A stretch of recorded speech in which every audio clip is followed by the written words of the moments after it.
Assalamualaikum warahmatullahi wabarakatuh. Nama saya Muhammad Fikri Dwi Purnomo dari kelas D. Saya akan menjelaskan tentang perencanaan bendung. Ini adalah salah satu gambar bangunan bendung. Yang pertama adalah perencanaan bendung. Lokasi bangunan bendung dan pemilihan tipe yang paling cocok dipengaruhi oleh banyak faktor, yaitu tipe, bentuk dan morfologi sungai, kondisi hidrolis antara lain elevasi yang diperlukan untuk irigasi, topografi pada lokasi yang direncanakan, kondisi geologi teknik pada lokasi, metode pelaksanaan, aksesibilitas dan tingkat pelayanan. Syarat-syarat penentuan lokasi bendung. Aspek yang mempengaruhi dalam pemilihan lokasi bendung adalah 1. Pertimbangan topografi, 2. Kemantapan geoteknik fondasi bendung, 3. Pengaruh hidraulik, 4. Pengaruh regime sungai, 5. Tingkat kesulitan saluran induk, 6. Ruang untuk bangunan pelengkap bendung, 7. Luas layanan irigasi, 8. Luas daerah tangkapan air, 9. Tingkat kemudahan pencapaian, 10. Biaya pembangunan, 11. Kesepakatan stakeholder.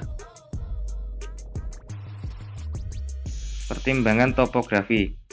Lembah sungai yang sempit berbentuk huruf V dan tidak terlalu dalam, karena pada lokasi ini volume tubuh bendung dapat menjadi minimal. Keadaan topografi di daerah tangkapan air juga perlu dicek. Apakah topografinya terjal sehingga mungkin terjadi longsoran atau tidak. Karakter hidrograf banjir yang akan mempengaruhi kinerja bendung. Cek daerah calon sawah, elevasi hamparan tertinggi yang harus diairi. Pertimbangan geoteknik. Dasar sungai yang mempunyai daya dukung kuat, stratigrafi lapisan batuan miring ke arah hulu, tidak ada sesar aktif, tidak ada erosi buluh, dan dasar sungai hilir bendung tahan terhadap gerusan air. Batuan tebing kanan dan kiri bendung cukup kuat dan stabil serta relatif tidak terdapat bocoran samping. Pertimbangan hidraulik. Bagian sungai yang lurus. Jika bagian sungai yang lurus tidak ditemukan, maka bisa dipilih lokasi dibelokan, tapi posisi bangunan intek harus terletak pada tikungan luar dan terdapat bagian sungai yang lurus di hulu bendung. Pertimbangan regime sungai. Hindari lokasi bendung pada bagian sungai di mana terjadi perubahan kemiringan sungai secara mendadak. Hindari bagian sungai dengan belokan tajam. Pilih bagian sungai yang harus mempunyai kemiringan relatif tetap sepanjang panggal tertentu. Saluran induk. Pilih lokasi bendung sedemikian sehingga pembangunan saluran induk dekat bendung tidak terlalu sulit dan tidak terlalu mahal. Hindari tres saluran menyusuri tebing terjal apalagi berbatu. Usahakan ketinggian galian tebing pada saluran induk kurang dari 8 meter dan ketinggian timbunan kurang dari 6 meter.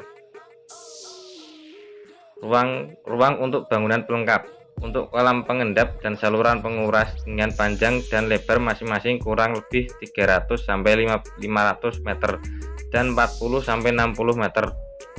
Luas layanan irigasi. Dapat memberikan luas layanan yang memadai terkait dengan kelayakan sistem irigasi.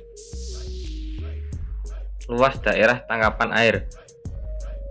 Terkait dengan debit andalan yang didapat dan debit banjir yang mungkin terjadi menghantam bendung, dikaitkan dengan luas layanan yang didapat dan ketinggian lantai layanan dan pembangunan bangunan melintang anak sungai, dalam kurung kalau ada. Kesepakatan stakeholder melakukan sosialisasi pemilihan lokasi bendung. Selanjutnya adalah morfologi sungai. Ini adalah salah satu gambaran morfologi sungai. Morfologi sungai perlu diketahui apakah meander di lokasi bangunan yang direncana stabil atau rawan terhadap erosi selama terjadi banjir. Peta foto udara lama diperiksa dengan seksama guna membuat penyesuaian morfologi sungai. naiknya muka air setelah selesainya pelaksanaan bangunan bendung harus diperhitungkan. Cukup sekian penjelasan dari saya. Assalamualaikum warahmatullahi wabarakatuh.